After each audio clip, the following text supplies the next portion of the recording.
आइए बच्चों, आज हम रस का 7वां पाठ अर्थात जो रस 9 रस होते हैं उसी में हम 6 रस के बारे में पहले ही बता दिया। आज हम 7वां रस अर्थात करुण रस के बारे में बताएंगे कि करुण रस होता क्या है और किन परिस्थितियों में ये जो है उत्पन्न होता है और इसका स्थायी भाव क्या है। तो सबसे पहले हम करुण की मीनिंग जान लें कि करुण होता क्या चीज है, उसके बाद इसकी व्याख्या हम करेंगे और इसके रस के बारे में भी बताएंगे। करुण या करुणा, जिसको हम दया जानते हैं कि इसका माने होता है दया करना, किसी के प्रति दया दिखाना मतलब करुणा करना। कोई व्यक्ति अचानक सड़क पर गिर पड़ता है, आप उसको जो है उठाते हो, हॉस्पिटल पहुंचाते हो, तो यह भी एक प्रकार का आप करुणा दिखाते हो, उसके प्रति दया दिखाते हो।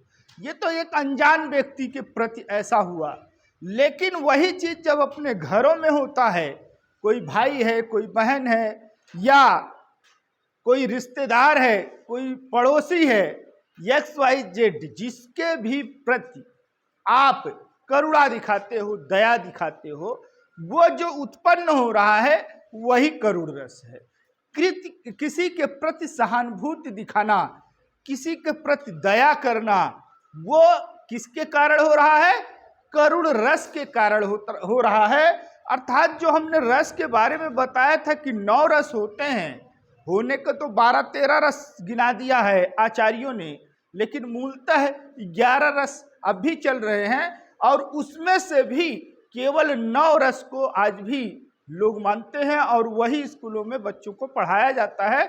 उसकी अपर क्लास में उनको बताया जाता है कि 11 रस होते हैं, लेकिन हमको 9 रस जानना है। और ये जो 9 रस होते हैं, अल्लाह ताला या गॉड या ईश्वर ने इसको हमारे अंदर डाल दिया है।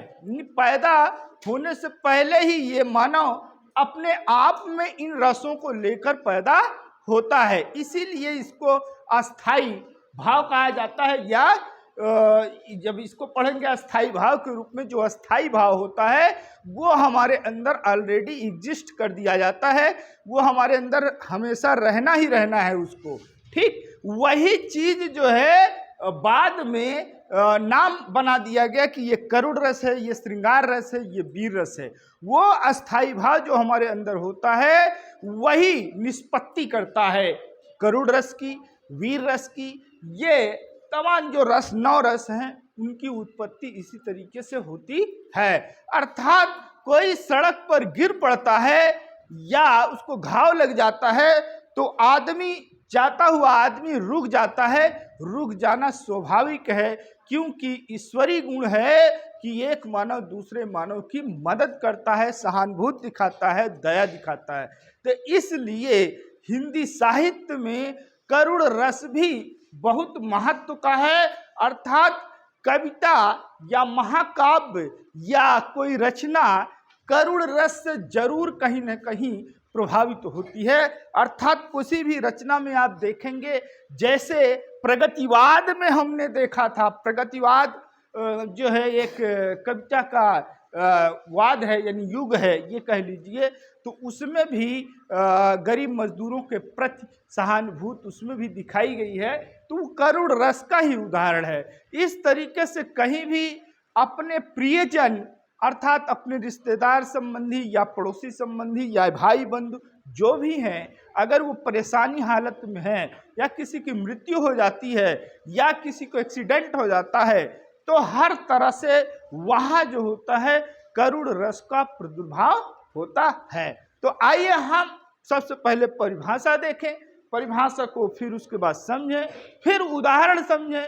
उदाहरण तो मैंने ऐसा उदाहरण लिया है कि अगर आप एक बार याद कर लिए, उसके भाव को समझ गए, तो पूरी जिंदगी भर नहीं भूलोगे। और जब भी करुण रस की बात आएगी तो वो उदाहरण ऑटोमेटिक याद हो जाएगा। तो आइए देरी ना करते हुए हम उसकी परिभाषा देखते हैं कि परिभाषा क्या है कि जहाँ प्रिय व्यक्ति या मनचाही वस्तु के नष्ट होने, अर्थात ये कह सकते हैं कि हमारी सबसे प्रिय वस्तु जो है, चाहे वो भाई हो, चाहे पत्नी हो, चाहे माता हो, चाहे या कोई वस्तु ही हो, अगर वो नष्ट हो जाती है, अगर वो नष्ट हुई तो उसके प्रति हमारे मन में एक शोक का भाव उत्पन्न होता है, और जब शोक का भाव उत्पन्न होगा तो वही करुण रस है। तो आइए देखें, नष्ट होने पर उसका कोई अनिष्ट होने पर हृदय नष्ट होने या उसका कोई अनिष्ट होने पर, निष्ठ अनिष्ट दोनों एक ही चीज है, हृदय शोक से भर जाया करता है, तब करुण रस की निष्पत्ति होती है, इसका अस्थाई भाव शोक होता है। तो इस प्रकार से करुण रस आप बहुत अच्छे से समझ गए होंगे कि करुण रस कहाँ उत्पन्न होता है और कहाँ पैदा होता है। तो आइए इसका उदाहरण देखें और उदाहरण का व्याख्या भी करते हैं कि उस व्याख्या में क्या है। तो जैसे अभी तो मुकुट बंधा था मात, हुए कल ही हल्दी के हाथ, खुले भी न थे लाज के बोल, खिले थे चुम्बन शून्य कपोल, हाय रुक गया यही संसार बना सिंदूर अनल अंगार, वाताहत लतिका यह सुकुमार, पड़ी है छिन्नाधार। कहने का तात्पर्य इस कविता को पढ़ने से ही मालूम हो जाता है कि एक ऐसी कन्या जिसका विवाह अभी अभी हुआ हो और उसके साथ कुछ अनिष्ट हो गया था, वही पद यहाँ पर दिया हुआ है। तो आइए एक एक लाइन में देखते हैं। अभी तो मुकुट बंधा था, कहने के तात्पर्य कि वो मंडप से आई थी तो उसके माथे पर या कह लीजिए सर पर मुकुट बंधा हुआ था, अर्थात सेहरा बंधा हुआ था। माथ पर हुए कल ही हल्दी के हाथ, और उसकी सखी सहेलियों ने कल ही इसको हल्दी हाथ में लगाई थी। लेकिन आगे चल के क्या होता, खुले भी न थे लाज के बोल, खिले थे चुम्बन शून्य कपोल, अर्थात वो जब अपने ससुराल आई, ससुराल आने के बाद अभी सबसे मिली जुली भी नहीं थी, अर्थात उसके लाज के जो बोल थे अभी पूरी तरह से किसी से उतना बोलचाल नहीं था। खिले थे चुम्बन शून्य कपोल, अर्थात वो खूबसूरत और सुंदर और चुंबन युक्त कपोल उसके खिले हुए थे। इस प्रकार से हाय रुक गया यही संसार, बना सिंदूर अनल अंगार, अर्थात उसके बीच में जब वो अपने मायके से ससुराल आती है तो वहाँ ससुराल आने के बाद उसके पति का ही शायद इंतकाल हो जाता है, या कह लीजिए उसके पति का मृत्यु हो जाती है, या कोई इस तरीके की कोई और घटना हो जाती है। लेकिन यहाँ जो इंडिकेट संकेत दे रहा है वो यही है कि उसका पति का ही मृत्यु हो जाती है, क्योंकि यहाँ पर लिखा हुआ है हाय रुक गया यही संसार, अर्थात वो जब पति के साथ होती तभी उसका संसार था, अर्थात यहाँ पर उसका संसार रुक गया। इसका मतलब ये हुआ कि उसका पति की मृत्यु हो चुकी है। बना सिंदूर अनलंगार, अर्थात अब सिंदूर उसके सर पे लगे हुए हैं, अर्थात वो शादी विवाह हो चुका है, लेकिन अब उसके लिए वो सिंदूर जो है अनल माने आग अंगार की तरह लग रहा है, अर्थात उसकी दुनिया ही खत्म हो गई जब उसका पति ही नहीं रहा। आगे देखिए, वातहत लतिका, वातहत माने होता है डिपेंड होना, आश्रित होना। लतिका माने जो पेड़ों पर चढ़ने वाली बेल होती है, अर्थात पेड़ पे जो चढ़ने वाली बेल है वो पेड़ पर आश्रित होती है। उसी तरीके से वो सुकुमार भी अपनी पति पर आश्रित थी, जबकि उसका पति क्या हुआ, मृत्यु हो चुकी है। पड़ी है छिन्नाधार, अर्थात वह विह्वल व्याकुल अस्त व्यस्त होकर के वो पड़ी हुई है। अर्थात इस कविता को पढ़ने से उस लड़की के प्रति, उस कन्या के प्रति बहुत ही करुण वेदना व्यक्त होती है, अर्थात इस पूरे पद में करुण रस है। आइए देखते हैं उसका अस्थाई भाव क्या है।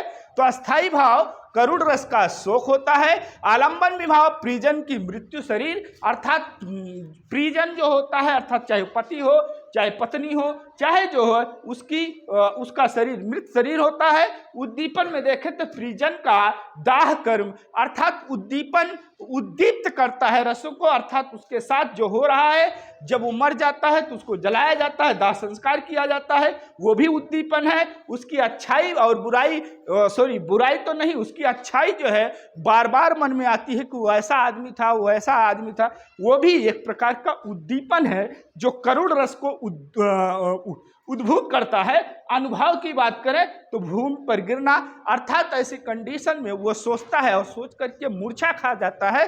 अर्थात ये भी कह सकते हैं कि जो अनुभव है जो सबके साथ होता है वही यहाँ भी अनुभव महसूस किया जा रहा है, फीलिंग की जा रही है।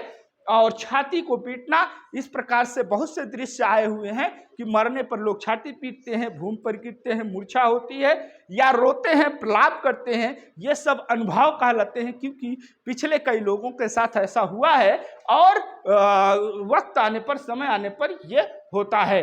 संचारी भाव की बात करें तो संचारी भाव एक ऐसा भाव है जो एक साथ कई भाव उत्पन्न करता है। अर्थात एक तरफ हमारा निर्वेद उठ रहा है, दूसरी मोह उठने लगता है, व्याधि उठने लगती है, ग्लानि उठने लगती है।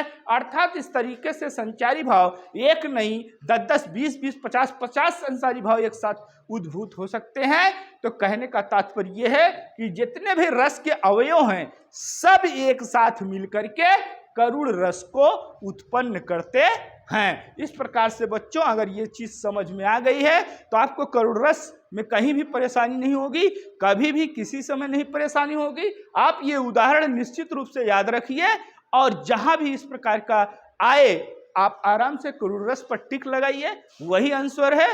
तो चलिए हमारे चैनल को सब्सक्राइब कीजिए, लाइक कीजिए और शेयर कीजिए। धन्यवाद।